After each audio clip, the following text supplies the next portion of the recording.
আসসালামু আলাইকুম ওয়া রাহমাতুল্লাহি ওয়া বারাকাতুহু।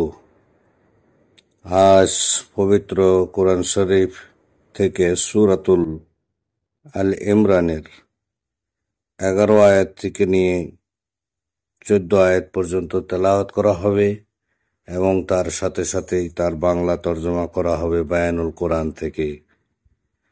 আল্লাহুম্মা সাল্লি আলা মুহাম্মাদিন ওয়া আলা আলি মুহাম্মাদিন কামা সাল্লাইতা আলা ইব্রাহিম وعلى آل إبراهيم إنك حميد مجيد اللهم بارك على محمد وعلى آل محمد كما باركت على إبراهيم وعلى آل إبراهيم إنك حميد مجيد أعوذ بالله من الشيطان الرجيم بسم الله الرحمن الرحيم إن الذين كفروا لن تغني عنهم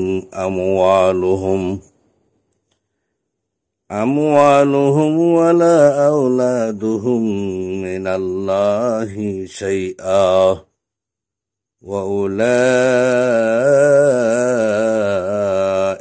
هم وقود النار كدأب آل فرعون والذين من قبلهم كذبوا بآياتنا فأخذهم الله بذنوبهم والله شديد العقاب قل للذين كفروا ستغلبون وتحشرون إلى جهنم وبئس المهاد قد كان لكم آيات في فئتين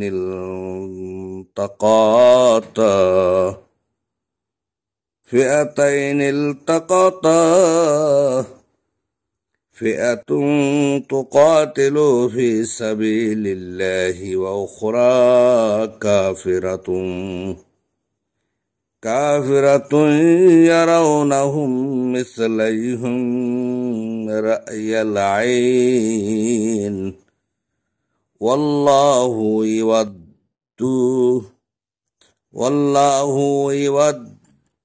يود بنصره من يشاء إن في ذلك لعبرة لأولي الأبصار।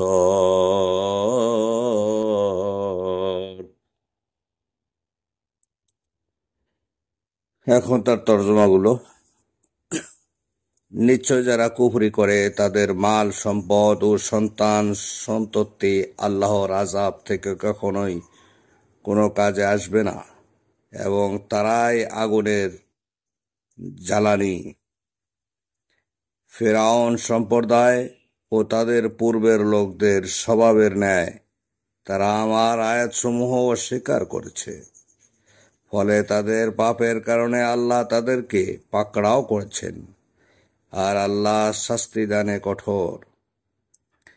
তুমি কাফের দিগকে বলো, তোমরা অচিরেই পরাজিত হবে এবং তোমাদেরকে জাহান্নামের দিকে সমবেত করা হবে, আর সেটি কতই না নিকৃষ্ট আবাসস্থল। নিশ্চয় তোমাদের জন্য নিদর্শন রয়েছে দুটি দলের মধ্যে, যারা পরস্পর মুখোমুখি হয়েছিল। একটি দল লড়াই করেছিল আল্লাহর পথে এবং অপরটি দল কাফির। তারা বাহ্যিক দৃষ্টিতে তাদেরকে ওদের দ্বিগুণ দেখছিল, আর আল্লাহ নিজ সাহায্য দ্বারা যাকে চান শক্তিশালী করেন। নিশ্চয় এতে রয়েছে চক্ষুষ্মানদের জন্য শিক্ষা। আল্লাহুম্মা সাল্লি আলা সাইয়্যিদিনা মুহাম্মাদ। আসসালামু আলাইকুম।